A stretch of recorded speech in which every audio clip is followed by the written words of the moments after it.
Today I'll be presenting eBay and recommending a buy with a target price of $71 as we believe the market has over-discounted risk of fade. eBay is a global commerce platform operating the following major brands. Over half of its revenue is generated by the marketplace segment and internationally. With key industry drivers forecasted to be increasing over the coming years, we believe eBay is in the right industry at the right time. Its key business drivers include its world-renowned brand name as well as efficient business models. Looking at the relative wealth chart, eBay has consistently been able to generate returns above the cost of capital, growing its asset base and providing above-market returns. However, both returns and asset growth appear to be fading as implied by the market and default hold model. To validate these assumptions, we will value eBay using the 3-driver flex model. In the marketplace and payment segment, with eBay lowering its TTR, a continued upward momentum of GMV is observed. Leading indicators of revenue growth, active users and active accounts has shown an increasing momentum. Therefore, we expect revenue in both segments to continue increasing at a fast pace. Our views of the GSI segment are more positive than market's forecasts. In the short term, we expect overall adjusted EBITDA margins to continue decreasing due to increased competition and lack of operating leverage. In the medium term, we expect margins improving as PayPal shifts towards higher margin digital wallet and offline systems, and less competition in the GSI segment will help lift overall margins in the long run. Our analysis showed that asset turns is the most sensitive factor in valuation.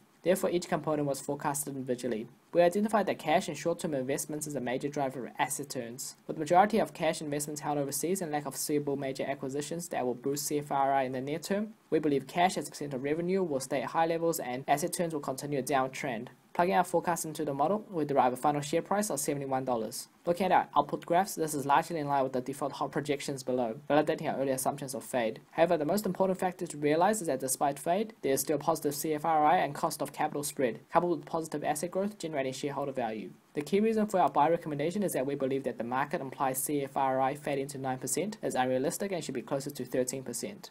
While we are optimistic about eBay's future, some of the downside risks that eBay will have to address include potentially failing to leverage its business drivers to create wealth. It also has to address both short and potential long-term changes in the government regulations. In light of this, scenario analysis shows that even with very conservative revenue and EBITDA forecasts, the warranted price is only slightly below current market, limiting downside risks of investing in eBay. So in summary, a positive industry outlook combined with strong business fundamentals will help eBay generate a positive CFRI and cost of capital spread, despite fade, creating wealth and supporting a buy recommendation with a target price of $71. Overall, through this valuation, I have gained further confidence in the whole platform and believe the market has underpriced eBay.